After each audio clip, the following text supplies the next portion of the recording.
مفتی سلطان کے بیانات کے لیے مفتی سلطان آفیشل کو سبسکرائب کریں۔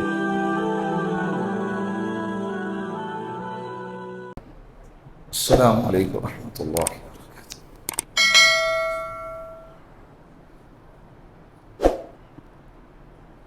25 شب ہے آج، 29واں پارہ آدھا اوپر ایک سورت پڑھی گئی۔ گزشتہ کل سورۃ الحدید کی بات رہ گئی۔ حدید کے معنی آتے ہیں لوہا۔ کیا معنی؟ لوہا۔ اللہ رب العزت نے سورۃ الحدید کی ابتدا سبح للہ ما فی السماوات والارض سے فرمائی۔ چند صورتیں ہیں جن کی ابتدا اللہ رب العزت نے سبح سے فرمائی، اور کچھ صورتیں ایسی ہیں جس کی ابتدا یسبح سے فرمائی۔ سبح یہ ماضی کا صیغہ ہے، گزرا ہوا زمانہ۔ یسبح حال اور آنے والا زمانہ۔ اس سے یہ بات سمجھ میں آتی ہے کہ اللہ رب العزت کی تعریف ہر زمانے میں ہر حال میں کرنی چاہیے۔ اللہ کی تسبیح ہر زمانے میں ہر حال میں ہر گھڑی ہر جگہ کرنی چاہیے۔ بات سمجھ میں آ رہی؟ اس میں ایک آیت ہے هو الاول والآخر والظاہر والباطن وهو بكل شيء علیم۔ اللہ کے رسول صلی اللہ علیہ وسلم نے فرمایا کہ ہزاروں آیتوں سے افضل ایک آیت جو سورۃ الحدید میں ہے وہ یہ ہے۔ اس میں اللہ رب العزت کی کیا زبردست تعریف بیان فرمائی ہے۔ اللہ وہ ہیں، کون ہے اللہ؟ سب سے پہلے تو کہا کہ سبح للہ ما فی السماوات والارض، آسمان اور زمین میں جو کچھ بھی ہے سب اللہ کی تسبیح بیان کرتے ہیں۔ سب اللہ کی کیا کرتے ہیں؟ چرند ہو، پرند ہو، پتھر ہو، شجر ہو، حجر ہو، فرشتے ہوں، جنات ہوں، انسان ہوں، آسمان ہوں، زمین ہوں، اس کائنات کا ہر ذرہ میرے اللہ کا محتاج ہے، میرے اللہ کی تسبیح بیان کرتا ہے، میرے اللہ کی حمد و ثنا بیان کرتا ہے۔ آگے اللہ نے کہا لہ ملک السماوات والارض، زمین اور آسمان کا مالک تو لہو اللہ ہی ہے۔ چاہے تم کتنا ہی دعویٰ ٹھوکو، میں اس ملک کا پرائم منسٹر ہوں، میں اس ملک کا بادشاہ ہوں، میں اس ملک کا راجہ ہوں، مہاراجہ ہوں، کتنا بھی دعویٰ ٹھوکو، لیکن آپ کے دعوے کی حد آپ کے موت تک ہے۔ مر گئے تو کچھ بھی لے کر نہیں جا سکتے۔ آپ کے رعایا ہی آپ کو جلائیں گے، دفنائیں گے، اس دنیا سے بھگائیں گے، لیکن اللہ پہلے بھی تھے، آج بھی، ہمیشہ رہیں گے۔ لہو ملک السماوات والارض، اللہ وہ ہیں کہ جو آسمانوں اور زمینوں کا مالک ہے۔ یحیی و یمیت، جو زندہ بھی کرتا ہے اور موت بھی دیتا ہے۔ یہ صفت صرف اللہ کی ہے، اس پر کسی کو اختیار نہیں ہے۔ کوئی کسی کو زندگی نہیں دے سکتا، کوئی کسی کو موت نہیں دے سکتا۔ جب تک اللہ مارنا نہ چاہے تو کوئی اس کو مار نہیں سکتا، اور جب تک اللہ اس کو بچا رہے ہیں تو کوئی اس کو مار نہیں سکتا۔ جب اللہ اس کو مارنا چاہیں گے تو کوئی اس کو بچا نہیں سکتا۔ آزما کر دیکھ لو، ہم دیکھتے ہیں کئی مثالیں۔ وَهُوَ عَلَى كُلِّ شَيْءٍ قَدِيرٌ، اللہ وہ ہیں جو ہر چیز پر قادر ہیں۔ هُوَ الْأَوَّلُ وَالْآخِرُ وَالظَّاهِرُ وَالْبَاطِنُ وَهُوَ بِكُلِّ شَيْءٍ عَلِيمٌ۔ اللہ کون ہے؟ اللہ وہ ہیں جو اول ہیں، اللہ سے پہلے کچھ نہیں۔ اللہ کون ہے؟ والآخر، آخر ہیں۔ ساری کائنات کو اللہ فنا کر دیں گے اور کون باقی رہیں گا؟ صرف اللہ باقی رہیں گا۔ پہلے بھی اللہ، اخیر میں بھی اللہ۔ والظاہر والباطن، اور ایسے ظاہر کہ ہر ذرے میں اللہ کی قدرت نظر آتی ہے، ہر پتے میں اللہ کی قدرت نظر آتی ہے، ہر شجر حجر میں اللہ کی قدرت نظر آتی ہے، ایسے ظاہر ہیں۔ والباطن، اور ایسے باطن ہیں کہ کوئی اس کو اس کے قریب نہیں جا سکتا، کوئی اس کو پہنچ نہیں سکتا اللہ رب العزت کے قریب۔ تو اللہ رب العزت کی صفت اس صورت کے اندر بیان فرمائی۔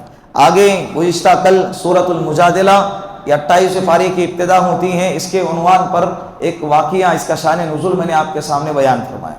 حضرت خولہ بنت ثعلبہ رضی اللہ عنہا، یہ بوڑھی عورت کا صحابیہ ہے، اللہ کے رسول کے سامنے خدمت میں آ کر اپنے گھر کا مسئلہ رکھا، اللہ کے رسول نے نہیں سنا مطلب جو مسئلہ تھا وہ بتا دیا، اللہ کی طرف سے حکم اترا ہی نہیں تھا نا، تو اس عورت نے کیا کیا؟ اللہ سے شکایت کی، اللہ سے لو لگائے، اللہ کو دکڑا سنایا۔ دنیا والے اگر نہیں سنتے نا، نہ سنیں، ہم اپنا دکڑا کس کو سنائیں؟ بولو، اللہ کو سنائے، ہم اپنا دکڑا اللہ کو سنائے، اللہ سنتے ہیں۔ حضرت خولہ بنت ثعلبہ کا ہی نہیں سنتے اللہ ہمارا بھی سنتے ہیں، اس لیے کہ اللہ ہمارے بھی ہے، اللہ ہماری بھی ہے۔ حضرت عمر فاروق رضی اللہ عنہ کے دور خلافت میں حضرت خولہ بنت ثعلبہ رضی اللہ عنہا راستے سے آ رہی تھی، یہ حضرت جا رہے تھے، حضرت بوڑھے، اللہ کے رسول کے زمانے میں بوڑھے تھے، تو حضرت عمر فاروق کے خلافت کے زمانے میں کتنے بوڑھے ہوں گے؟ حضرت عمر فاروق رضی اللہ عنہ کو ٹھہرایا، سارے عملہ پیچھے ہٹ گیا، حضرت عمر فاروق با ادب کھڑے ہو گئے، ان کے سامنے وہ بات کرتی رہی، بہت دیر تک کرتی رہی، وہ عملہ پیچھے کھڑا ہے، کون بڑھیا ہے جس کی وجہ سے امیر المؤمنین 22 لاکھ مربع میل کا بادشاہ با ادب کھڑا ہے اور ٹس سے مچ نہیں ہو رہا ہے، کیا مسئلہ ہے؟ جب وہ حضرت خولہ بنت ثعلبہ رضی اللہ عنہا چلی گئی تو حضرت عمر فاروق سے فرمایا، امیر المؤمنین کیا بات ہے، ایک بڑھیا کے لیے اتنے دیر راستے پہ اتنے ادب سے کھڑے رہے؟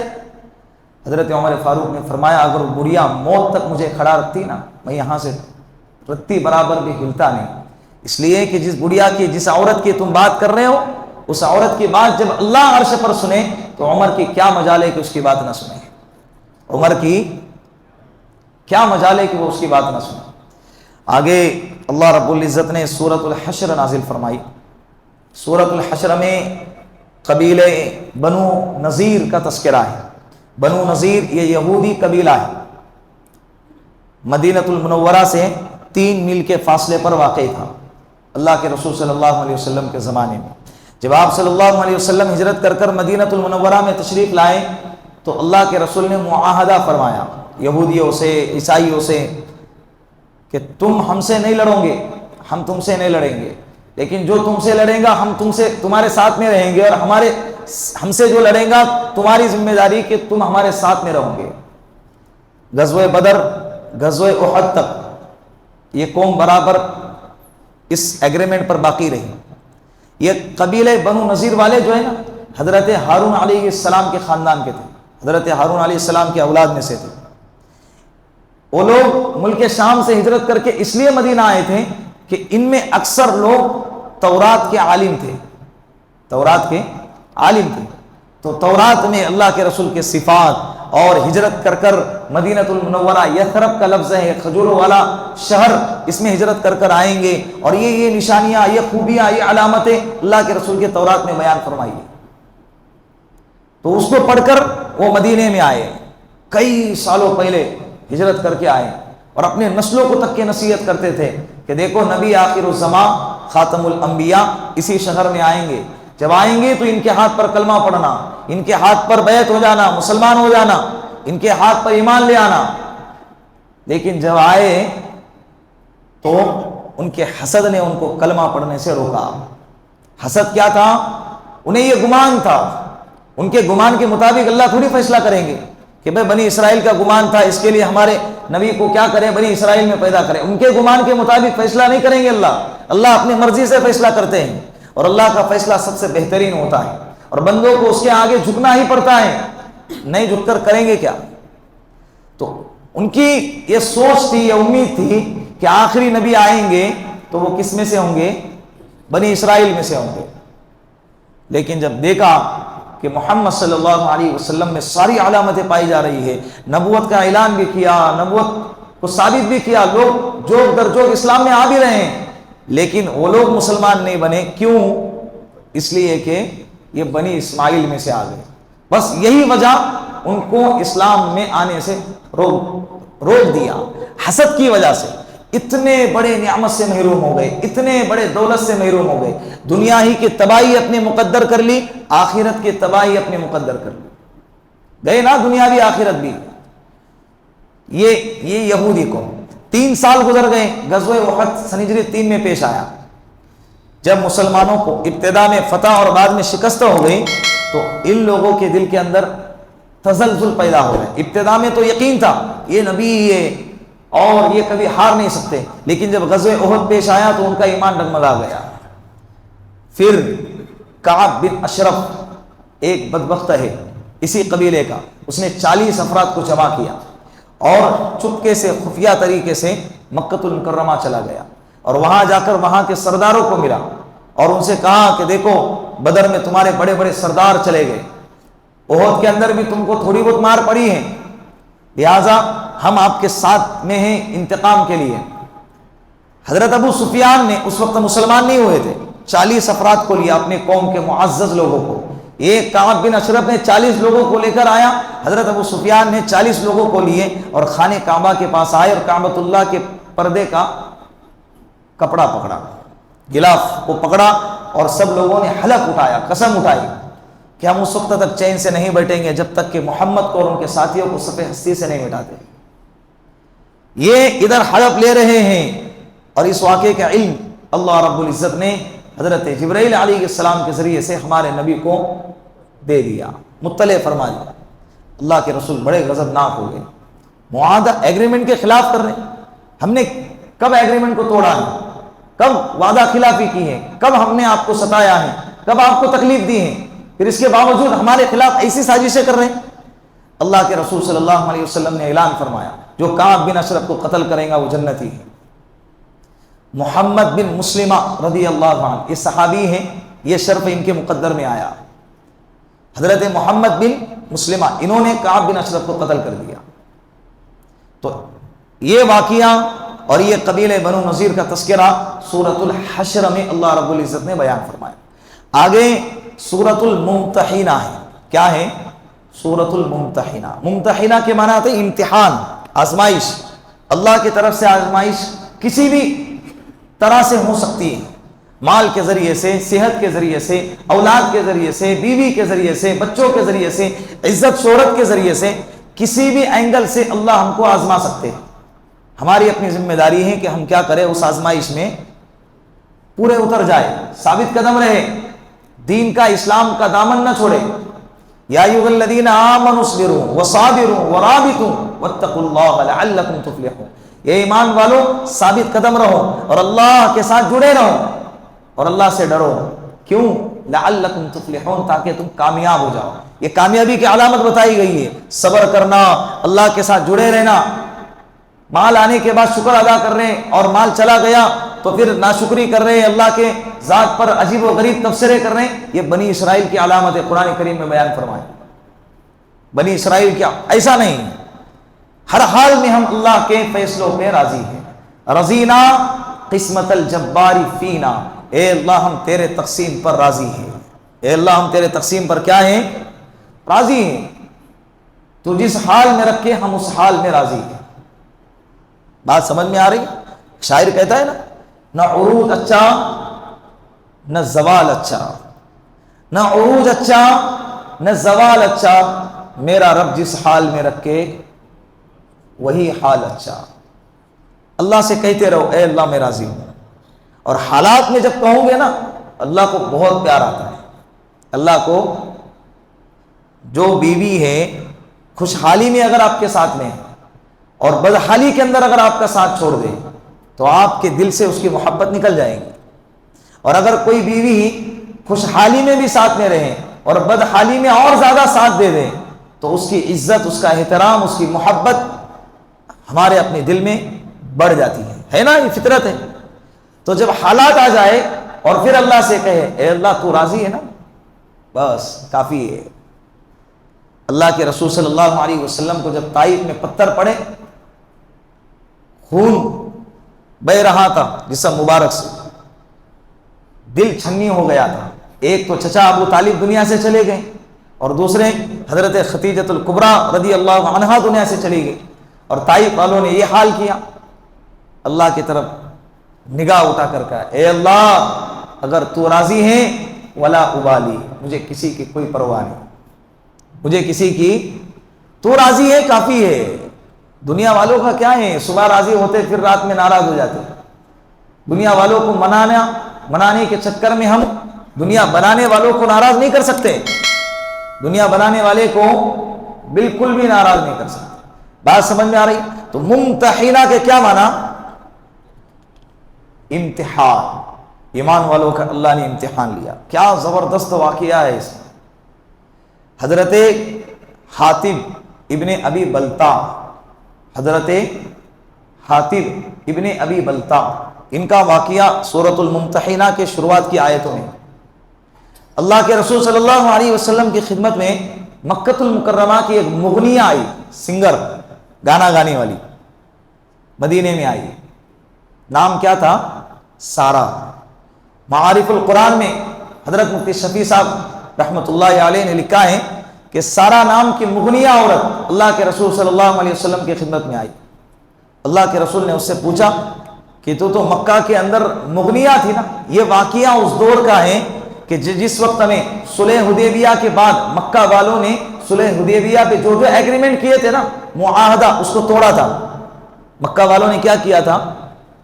اس معاہدے کو توڑ دیا تھا۔ تو اللہ کے رسول صلی اللہ علیہ وسلم کو بڑا غصہ آیا۔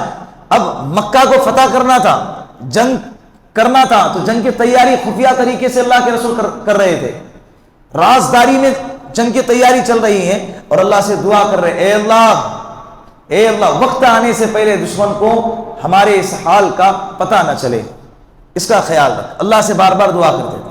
اور ایسے گھڑی میں یہ مغنیہ سنگر عورت سارہ اللہ کے رسول صلی اللہ علیہ وسلم کی خدمت میں آئی۔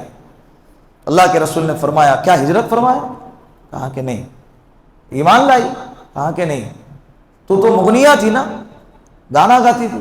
کہا کہ ہاں گاتی تھی۔ پھر کہا کہ جب بدر میں جنگ ہو گئی نا، تو بڑے بڑے سرخیلوں کے سر اڑ گئے، سردار چلے گئے، شوقین لوگ بدر میں مارے گئے، احد میں بچے کچے وہ بھی چلے گئے، تو اب وہاں کسی کو انٹرسٹ رہا نہیں ہے میرے گانا سننے میں، سب لوگوں کے گھر کے بڑے دنیا سے چلے گئے، تو اب مجھے کوئی بلاتا نہیں ہے، ان کے تقریبات، جشن وغیرہ سب ختم ہو گئے، اب جشن وغیرہ ہوتا نہیں ہے، تو اب میرا کام ختم ہو گیا، تو میں حالات سے مجبور ہوں، میں آپ کے پاس مدد کی امید لے کر آئی۔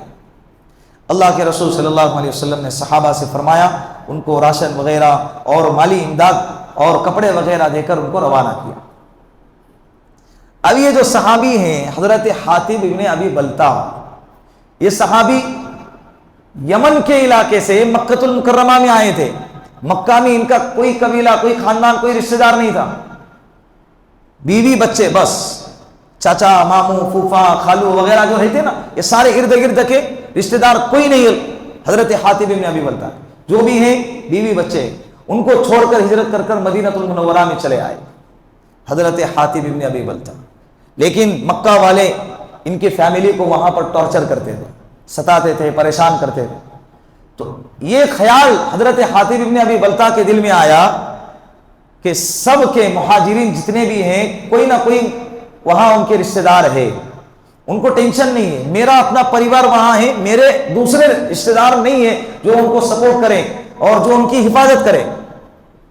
لہٰذا یہ جو جنگ کے حالات چل رہے ہیں نا، جنگ کا ماحول چل رہا ہے، میں اس کی اطلاع مکہ والوں کو دے دیتا ہوں، تاکہ مکہ والے میرا یہ احسان مان کر میرے گھر والوں کو بچا لیں گے، میرے گھر والوں کو، میرے گھر والی کی حفاظت کریں گے۔